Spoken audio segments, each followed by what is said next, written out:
Hi guys, I'm Adam Wilborn from What Culture. And I'm the inspirational Andy Murray from What Culture. And remember, Curb. Coming up, The Undertaker's back. He's got an urn. But I'm going to tell you about another WWE return.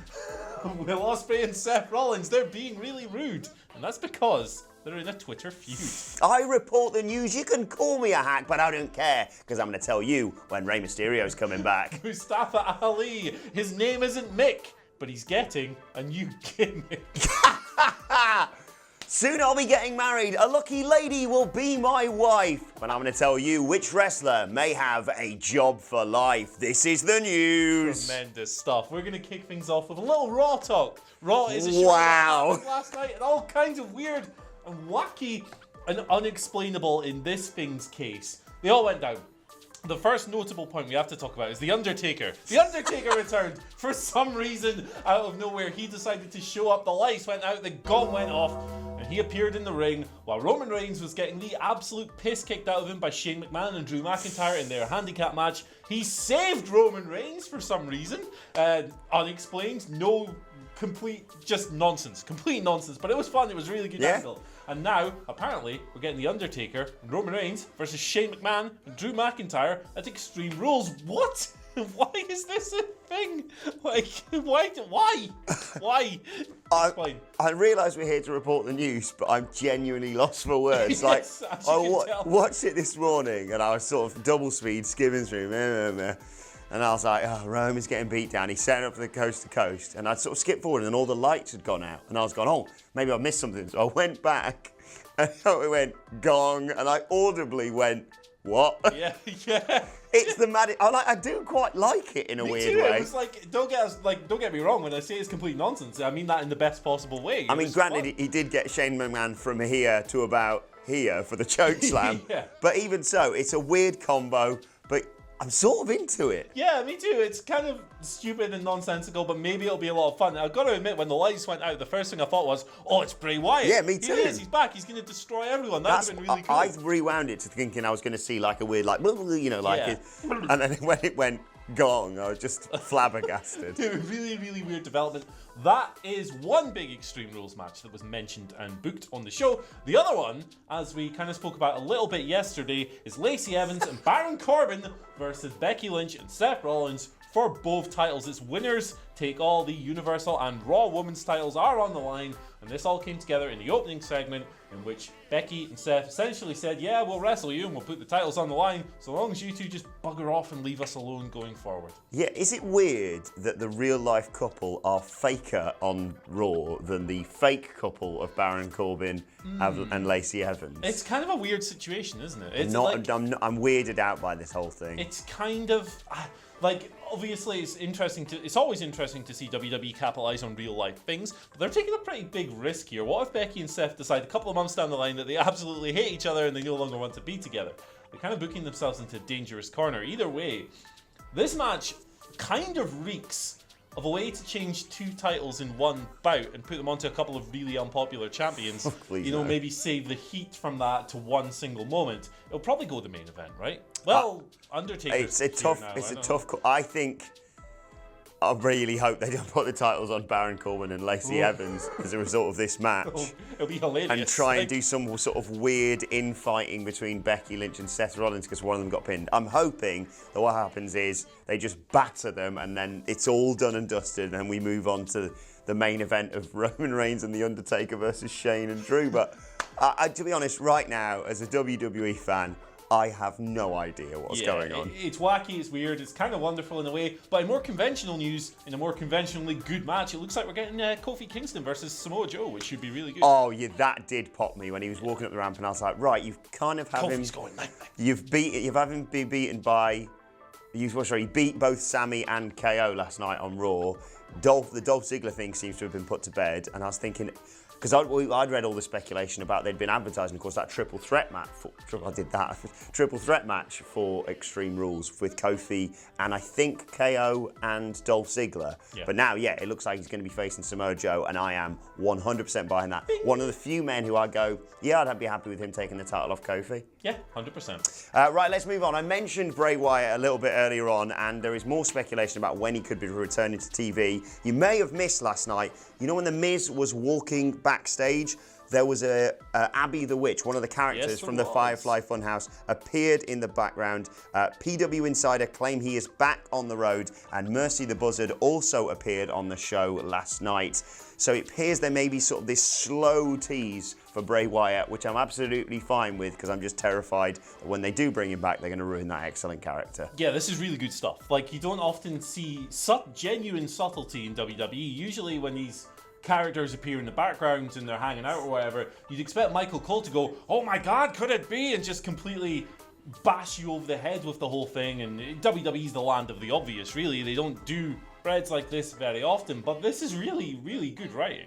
Like, a lot of people didn't even realize that these characters were on the show until afterwards, when people started pointing out on social media. So it's a real smart way to bring him back onto television with little nibbles of the character in the Firefly Funhouse universe, making it to Raw before he eventually shows up and hopefully wrecks everyone. Cue them on SmackDown tonight going, look, look, look! Yeah. Just pump the brakes a little bit. A little bit of subtlety goes a long way. Tranquilo. Anyway, we're going to move on. My close personal friend Christopher Wallace, the notorious B.I.G., once asked the question, what's beef? Well, in 2019, it's a Twitter spat between two wrestlers who are never going to be able to wrestle each other because they work for different companies. So if you've been paying attention to the internet over the past couple of days, you will know that Seth Rollins and Will Ospreay have been getting into quite the tiff, essentially over the idea of who is the best wrestler in the world. This all began at the weekend. Seth came out with that silly tweet saying that WWE is home to the best wrestling in the world, 24 hours before he farted out a interesting main event with Baron Corbin at Stomping Grounds. Well, Will Ospreay got involved, and I'm just going to read you some of these exchanges because they kind of speak for themselves. So Seth Rollins doubled down on his initial tweet. Will Ospreay quote tweeted that the other day and said, I'm alive. Hello, I'm Will Ospreay. Seth replied saying, I'm sorry little guy, we already have a better version of you here in WWE in Ricochet. Interesting. Ospreay replied with a Ricky Gervais, ooh, you're hard gif. He then came out with a fact saying in 2019 he has wrestled more matches than Seth Rollins, which is true. Adding, catch up, little guy. See, the little guy thing seems to be a theme. Rollins replied saying, this is when it gets really silly and petty and dumb. Rollins replied saying, I mean, if you want to talk numbers, we can compare bank accounts too. Cool. All right. Scrooge McDuck. Ospreay then comes through, and he almost takes the high ground here. Almost. He says, you love adding stuff, don't you? I mean, the original question was, find anyone else alive who does what I do as well as I do, and does it as often. No talk of money, no talk of Ricochet, you said anyone. Here I am, just as consistent, just as good, hope your back heals up. And, you know, that's been the last proper barb of the whole thing. Although Ospreay has since come out, he has said, I'm going to make little guy t-shirts to capitalize on this. It's like, dude, you've already won, you don't really need to do that. Baron Corbin also got his ass involved, saying that he has wrestled more matches in 2019 than Will Ospreay. Ospreay replied to this saying, no wonder Raw sucks. So here we have two grown men who should probably know a little bit better. However, I love this petty crap. I love all this silly, childish nonsense. I think it's boatloads of fun. I think that the little guy stuff is interesting, considering that Will Ospreay is an inch taller than Seth Rollins. It's kind of silly of the Beast Slayer to come out with that, but it's fun. I agree completely on the pettiness side of things. I straight into my veins, all of that sort of thing. Me up. But I'm kind of hoping that they're going to this is going to spark the idea of Seth Rollins going, maybe I should just have a match with Ricochet and prove Will Ospreay wrong. Which I don't think necessarily he will do. I think Will Ospreay is absolutely phenomenal, and I can't wait to see him in the G1, having just been educated about that by yourself and the Dudley boys. I'm really excited about that. But yeah, if this gets to Seth Rollins versus Ricochet at a pay-per-view, I don't really care how we got there. Don't care. If we can do that, that'd be absolutely marvelous. A big bad exhibition match. The best in the world argument is obviously entirely subjective. You know, no one can say factually that this wrestler is better than the other, but I think if you look at their resumes, I think even the staunchest Seth Rollins defenders would find it quite hard to make that case for him in 2019. It's not that he's regressed, it's not that he isn't brilliant at what he does, but the guy doesn't exactly have a massive body of work for that in 2019. He has that great AJ Styles match and not a whole lot else, really. Ospreay is in the form of his life. It looks like a bit of a one-sided debate from that standpoint, but it's all subjective. And go ahead and let us know in the comments, actually. Who do you like better? Who do you think is the best wrestler in the world? Very good. Is it Seth Rollins? Is it Will Ospreay? Or is it Kazuchika Okada, who's probably sitting there in Japan on the moment, laughing at these absolute nerds and their Twitter fight? Yeah, exactly. And let's be perfectly honest, I love both of them, but Seth Rollins versus Will Ospreay on Twitter is just a Tesco value version of Chris Cyborg versus Adam Wilborn. Right, let's move on to an update on Rey Mysterio. Per PW Insider, WWE is targeting his return for the July 8th Raw in Newark, which I think will be the week of Extreme Rules, if I'm not mistaken. You are absolutely correct. So yeah, not long for Rey Mysterio to come back. We reported a while back that he was aiming for a sort of June, July return date, which would be fantastic news. And who knows, I'm just going further and further ahead and getting ahead of myself here, but Samoa Joe may beat Kofi Kingston for the WWE Championship, and then Rey Mysterio may beat him, because he's got a track record there, and maybe actually have a run longer than, I don't know, what was it, an hour he had? 5 minutes, I know. Yeah.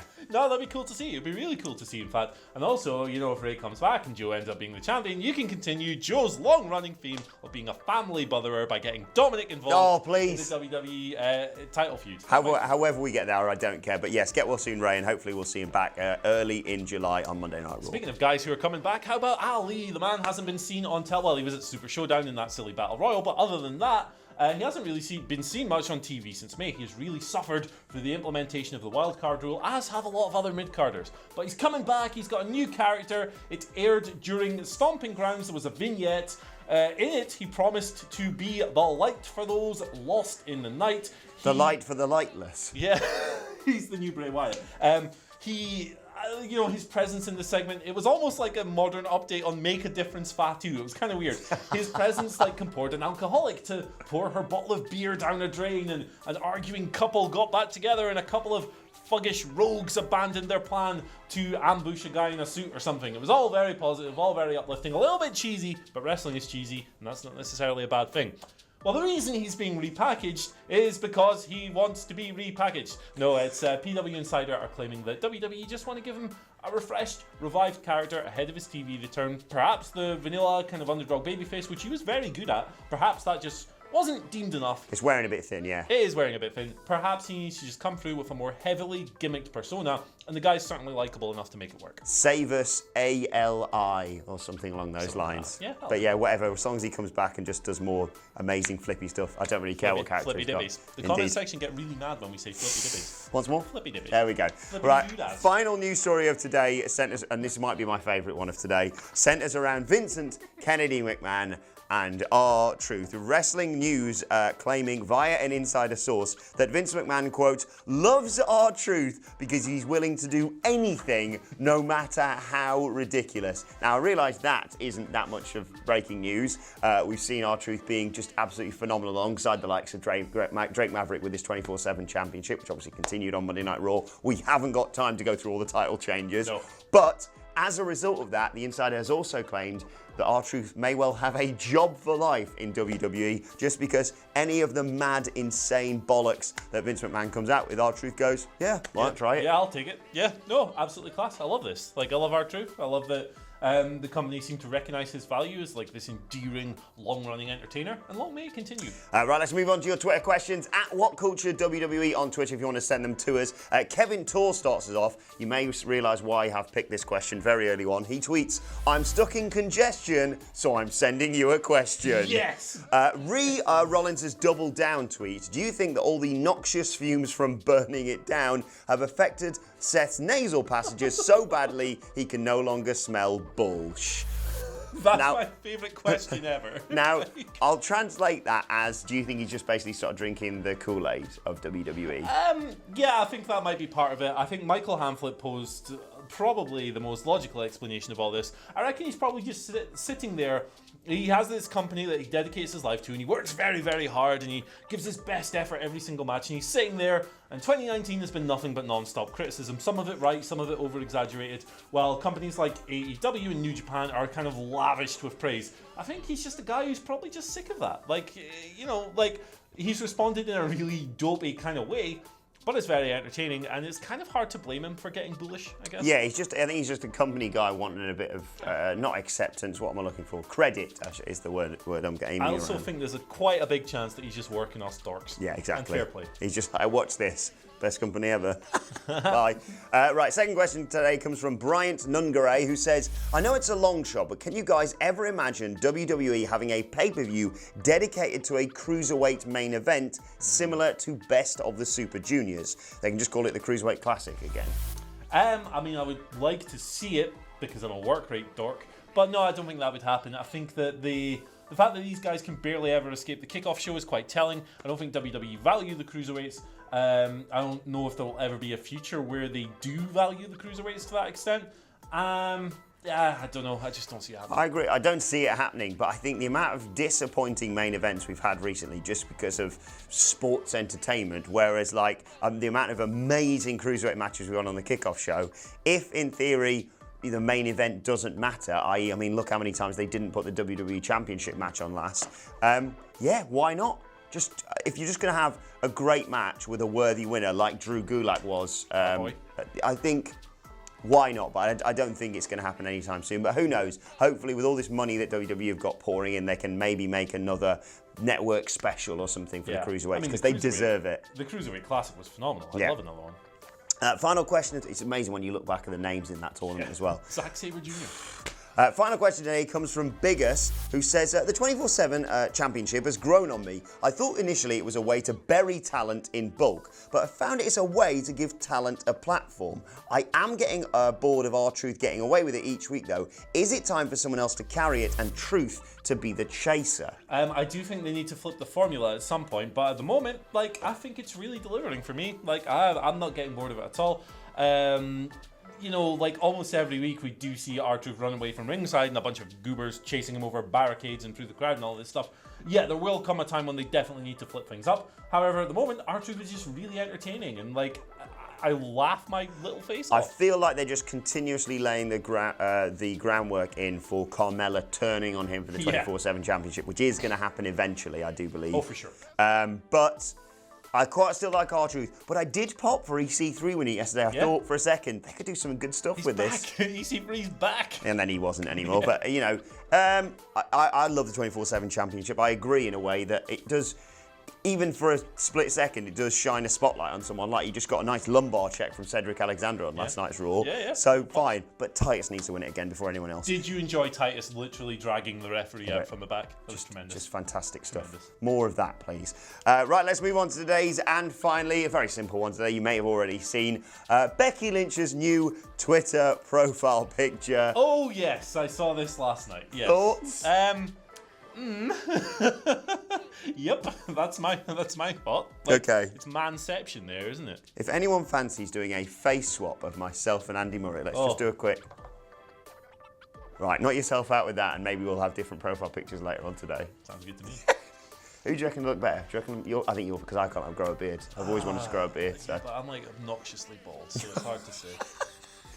I don't know what's worse, being bald or... Anyway, right, let us know your thoughts on that and all of today's news stories and who you think is the best wrestler in the world right now in the comment section below. And don't forget to like, share and subscribe. And you can send us Twitter questions at WhatCultureWWE. Watch today, you can follow both of us. You can follow him at... Andy H. Murray. The H stands for Haku, who is still the best wrestler in the world. You can follow me at Adam Wilborn. You can follow us all at WhatCultureWWE. My thanks to Andy Murray. Thank you for watching, and we will see you soon. Should have said Horace Hogan.